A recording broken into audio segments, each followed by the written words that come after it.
8 दिसंबर से राजौरी में जो रहस्यमयी मौतों का सिलसिला शुरू हुआ था वो अब तक थमा नहीं है। इसके अलावा और कोई बोतल है? नमस्कार दोस्तों, मैं हूं Deepak Singh, times of state से।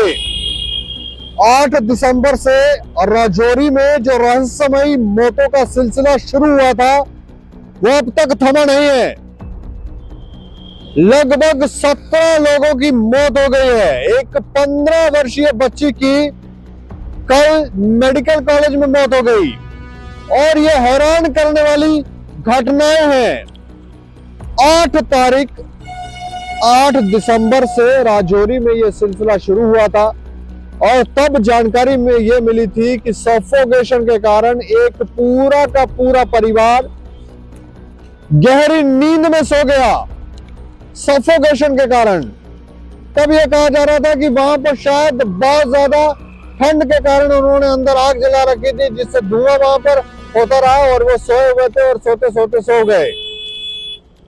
लेकिन ये मौत का सिलसिला 8 तारीख के बाद भी रुका नहीं और 3 परिवारों के सदस्यों की मौतें हो रही हैं। बीच में जानकारियां ये भी आई कि शायद इन मृत्यु का कारण कोई संक्रमण है, कोई बीमारी है, लेकिन अब तक इसके ऊपर भी जांच जो है वो करके कोई निष्कर्ष नहीं निकला है। कोई ऐसी बीमारी अब तक पाई नहीं गई है। तो सवाल यह उठता है कि आखिर वहां पर मृत्यु का कारण है क्या और 3 ही परिवारों के लोग क्यों? कुछ लोग तो ये कहते हैं कि आपसी रंजिश के कारण शायद ये घटनाक्रम हो रहा है और ना जाने इनको कौन सी जड़ी बूटी दे दी है जिसका एजेंसियां, मेडिकल डिपार्टमेंट, वैज्ञानिक ये भी जांच करके नहीं पता कर पा रहे हैं। केंद्र सरकार की तरफ से भी इस मामले को संज्ञान में लिया गया है और एक टीम का गठन किया गया है जो अब राजौरी में पहुंच गई है और वो भी जांच कर रही है। इसके अलावा जम्मू कश्मीर के राजौरी जिला के बडाल गांव में 3 परिवारों के 17 सदस्यों की रहस्यमयी परिस्थितियों में हुई मौत की जांच के लिए एक उच्च स्तरीय अंतर मंत्रालय टीम ने सोमवार को गांव का दौरा किया। इस जांच का नेतृत्व गृह मंत्रालय के एक वरिष्ठ अधिकारी कर रहे हैं। टीम रविवार को राजौरी जिले मुख्यालय पहुंची और स्थानीय प्रशासन, स्वास्थ्य और पुलिस अधिकारियों से इस घटना से जुड़ी जानकारियां जुटाई। गृह मंत्री अमित शाह ने 8 दिसंबर से 19 जनवरी के बीच हुई इन मौतों के रहस्य की जांच के लिए अंतर मंत्रालय टीम के गठन का आदेश दिया। सोमवार सुबह करीब 11:30 बजे टीम बडाल गांव पहुंची। वहां यास्मीन कोसर नामक 15 वर्षीय लड़की के अंतिम संस्कार की तैयारी चल रही थी। टीम ने घटनास्थल का निरीक्षण किया और अपनी जांच 2 समूहों में बांट ली। मृतकों ने परिवार के सदस्यों ने बताया कि मरने से पहले उनके परिवार ने बुखार, दर्द, उल्टी इत्यादि, पसीना और बेहोशी की शिकायत की थी।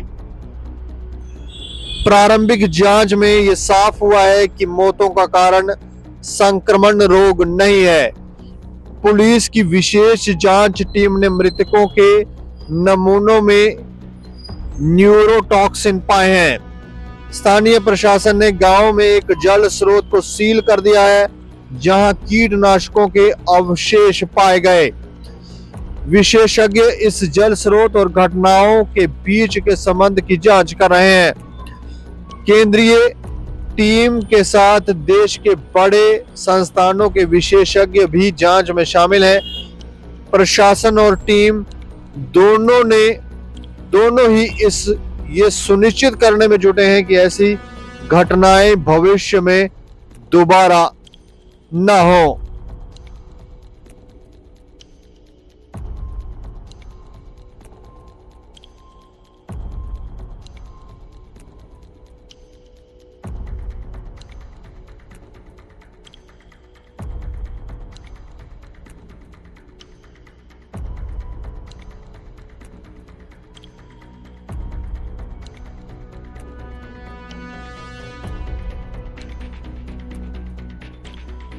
तो एक जल स्रोत को भी सील किया गया है।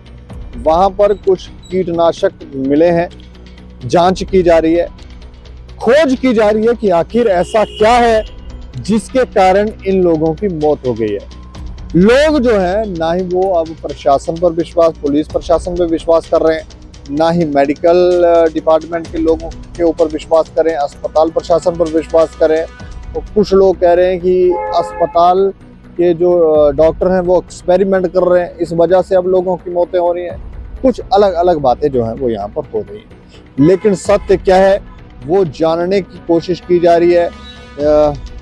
केंद्र सरकार की तरफ से भी टीमें भेजी गई हैं, सिट का गठन किया गया है, प्रशासनिक अधिकारी जो हैं वो स्वयं वहाँ पर हैं, मेडिकल टीम्स वहाँ पर हैं। इसके अलावा सरकार के जो नुमाइंदे हैं वो वहाँ पर हैं। डिप्टी सीएम सुरेंद्र चौधरी जो हैं वो भी वहाँ पर मौजूद हैं, वो भी दौरा कर रहे हैं, वो भी जांच करने की कोशिश कर रहे हैं, खंगालने की कोशिश कर रहे हैं कि आखिर ये घटनाक्रम जो है वो है क्या। कुछ लोग ये कहते हैं कि इनकी कोई पुरानी रंजिश है, उसके चलते ये विवाद हुआ है। एक व्यक्ति की मौत हो गई थी, उस व्यक्ति की मौत को रहस्यमय बनाकर रखा गया, दुर्घटना बताया गया और उसके बाद से ये सारा सिलसिला शुरू है। अब ये जांच होगी तो पता चलेगा, लेकिन कई सारे सवाल हैं और ये रहस्यमयी मौतें जो हैं वो दिन प्रतिदिन बढ़ती हुई दिख रही हैं। 40 दिन में 17 लोगों की, 3 परिवारों के 17 लोगों की मौत हो चुकी है। इस खबर के ऊपर आप प्रतिक्रिया रखें और देखते रहे टाइम्स ऑफ स्टेट। मुझे और मेरे सहयोगी को दें इजाजत। नमस्कार।